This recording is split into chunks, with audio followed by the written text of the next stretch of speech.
मित्रांनो बघा, काही दिवस अगोदर ना एका भावाने मला त्याचा ना एक प्रश्न विचारला। तो मला असं बोलला की भावा मला ना एका प्रश्नाचं उत्तर दे। तर मी त्याला बोललो की विचार ना भावा। तर तो मला बोलला की भावा ॲक्च्युली ना माझ्या एरियामध्ये एक ना आंटी राहते, म्हणजे ती आंटी ना 35 वयाच्या पुढे आहे, म्हणजे तिचं वय ना 35च्या पुढे आहे। पण ती आंटी ना दिसायला एवढी सुंदर आहे ना की मी तुला काय सांगू, म्हणजे ती आंटी ना एकदम कडक आयटम आहे। सो म्हणजे मला ना त्या आंटीला प्रपोज करायचं आहे। सो म्हणजे मी ना म्हणजे त्या आंटीला प्रपोज करताना असं काय बोलू म्हणजे ती आंटी ना माझं प्रपोज म्हणजे ती आंटी ना ॲक्सेप्ट करेल, म्हणजे ती आंटी ना माझ्या प्रपोजला हो बोलेल। असं मी काय बोलू की ती आंटी ना म्हणजे मी प्रपोज केल्यानंतर म्हणजे ती मला ना हो बोलली पाहिजे। तर मित्रांनो बघा, मी त्या भावाचा ना हा प्रश्न जेव्हा वाचला ना तेव्हा मला असं वाटलं की म्हणजे हा प्रश्न ना माझ्या बाकीच्या पण भावांना कधी ना कधीतरी पडत असेल। सो मित्रांनो त्याच्यामुळे ना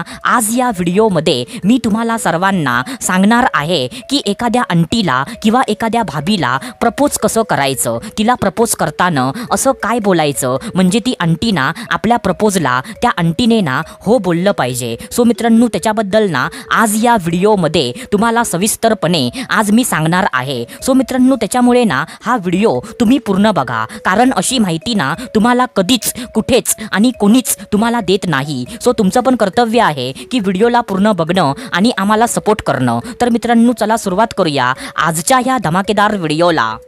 तर मित्रांनो बघा, सर्वात पहिल्यांदा मी तुम्हाला सांगतो की मित्रांनो बघा, आता मी तुम्हाला ना आंटीला प्रपोज कसं करायचं म्हणजे ह्याच्याबद्दल ना मी तुम्हाला सांगणार नाही आहे। म्हणजे मी तुम्हाला ना अशी काही वाक्य मी तुम्हाला सांगणार आहे, जी वाक्य ना तुम्ही प्रपोज करताना आपल्या प्रपोजमध्ये त्या वाक्यांना ना तुम्ही ॲड करा आणि ती वाक्य ना प्रपोज करताना त्या आंटीला बोलून दाखवा। सो मित्रांनो बघा, सर्वात पहिल्यांदा जे वाक्य आहे सो ते वाक्य ना असं आहे मित्रांनो की मित्रांनो आंटीला प्रपोज करताना ना तुम्ही तिला असं बोला की आंटी मी ना तुमच्यावरती तुमच्या नवऱ्यापेक्षा पण जास्त मी तुमच्यावरती प्रेम करतो आणि मी ना तुमच्यावरती तुमच्या नवऱ्यापेक्षा पण जास्त कायमचं प्रेम करेन। काय बोललो मी? आंटी मी ना तुमच्यावरती तुमच्या नवऱ्यापेक्षा पण जास्त मी प्रेम करतो आणि म्हणजे मी ना तुमच्यावरती तुमच्या नवऱ्यापेक्षा पण जास्त कायमचं प्रेम करेन। असं जेव्हा तुम्ही त्या आंटीला बोलाल ना तेव्हा त्या आंटीला ना आतून म्हणजे तिला ना एक धक्का बसेल, म्हणजे तिला वाटेल की म्हणजे माझा नवरा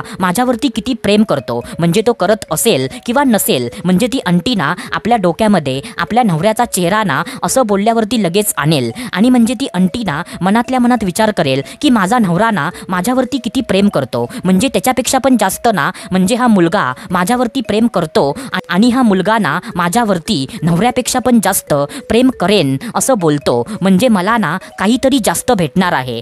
आणि मित्रांनो असं ऐकल्यानंतर ना त्या आंटीच्या मनामध्ये एक प्रकारची लालच त्या आंटीला म्हणजे लागेल आणि असं वाक्य ऐकल्यानंतर ना ती तुम्हाला हो बोलायचे चान्सेस सर्वात जास्त वाढतील। सो मित्रांनो आंटीला प्रपोज करताना ना असं वाक्य तुम्ही नक्की बोला। आता त्याच्यानंतर जे दुसरं वाक्य आहे सो ते दुसरं वाक्य ना असं आहे मित्रांनो की मित्रांनो आंटीला ना प्रपोज करताना तुम्ही तिला असं बोला की आंटी मी ना तुम्हाला कधीच धोका देणार नाही। काय बोललो मी? आंटी मी ना तुम्हाला कधीच धोका देणार नाही आणि मी ना असं कधीच वागणार नाही की म्हणजे माझ्या वागण्यातून ना तुम्हाला त्रास होईल किंवा तुमची इज्जत ना समाजामध्ये जाईल, असं मी ना कधीच वागणार नाही। कारण मित्रांनो कसं असतं माहिती आहे का की म्हणजे ज्या ह्या आंटी असतात ना म्हणजे त्या आंट्यांना ना जास्त भीती वाटते, म्हणजे मी ना असं कोणत्या पण पोरग्यासोबत म्हणजे मी ना संबंध बनवले आणि त्या म्हणजे मुलग्याने ना म्हणजे मला धोका दिला तर किंवा मला ना समाजामध्ये बेइज्जत केलं तर, अशी भीती ना आंटीच्या मनात असते। सो मित्रांनो ती भीती ना तुम्ही म्हणजे असं बोलून ती भीती ना त्या आंटीच्या मनातून ती भीती तुम्ही घालवा, म्हणजे त्या आंटीला बोला की आंटी मी ना तुम्हाला कधीच धोका देणार नाही आणि मी ना असं कधीच वागणार नाही की म्हणजे माझ्या वागण्यामुळे ना तुम्हाला त्रास होईल किंवा म्हणजे तुमची इज्जत ना समाजामध्ये जाईल, असं म्हणजे माझ्याकडून ना कोणतंही वर्तन माझ्याकडून ना अजिबात घडणार नाही असं तिला बोला। म्हणजे त्या आंटीचा ना असं बोलून तुम्ही तिचा विश्वास जिंका। असं जेव्हा तुम्ही बोलाल ना तेव्हा मित्रांनो असं पण ऐकून ती अंटी ना तुम्हाला हो बोलायचे चान्सेस सर्वात जास्त वाढतील. कारण मित्रांनो असं मी ना माझ्या आयुष्यामध्ये स्वतः ट्राय केलंय मित्रांनो. आता त्याच्यानंतर जे तिसरं वाक्य आहे सो ते तिसरं वाक्य ना असं आहे मित्रांनो की मित्रांनो तुम्ही काय करा की मित्रांनो एखाद्या अंटीला ना प्रपोज करताना तुम्ही तिला असं बोला की अंटी मी ना तुमच्या इच्छा, तुमच्या गरजा आणि तुमची स्वप्न जेवढं माझ्याच्याने शक्य असेल ना तेवढं मी तुमच्या इच्छा, गरजा आणि स्वप्न पूर्ण करायचा प्रयत्न करेन. म्हणजे मी ना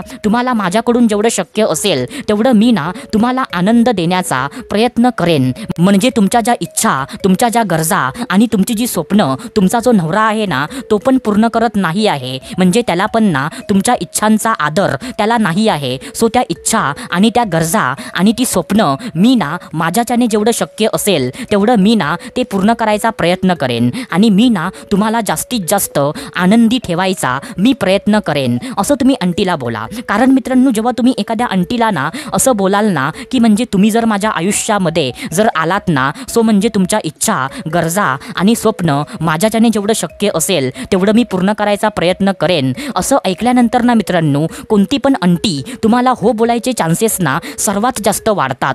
कारण मित्रांनो बायकांना काय हवं असतं की म्हणजे एखादा पुरुष ना माझ्या आयुष्यामध्ये असा असावा जो पुरुष ना माझ्या इच्छा, गरजा आणि स्वप्न तो पूर्ण करेल असं म्हणजे प्रत्येक बाईला ना असंच वाटतं. आणि जर असा पुरुष एखाद्या बाईकडे म्हणजे जर समोरून चालत येत असेल सो अशा पुरुषाला ना कोणतीच बाई शक्यतो नकार अशा पुरुषाला कधीच देत नाही. सो मित्रांनो हे पण वाक्य ना तुम्ही एखाद्या अंटीला प्रपोज करताना तुम्ही नक्की बोला म्हणजे ती अंटी ना तुम्हाला हो बोलेल. सो मित्रांनो आशा करतो जे मी तुम्हाला सांगितलं ते सर्व काही तुम्हाला समजलं असेल. तर मित्रांनो आपण भेटूया दुसऱ्या व्हिडिओमध्ये. तोपर्यंत धन्यवाद. खुश रहा, हॅप्पी रहा, स्वतःची काळजी घ्या. Love you so much all of you.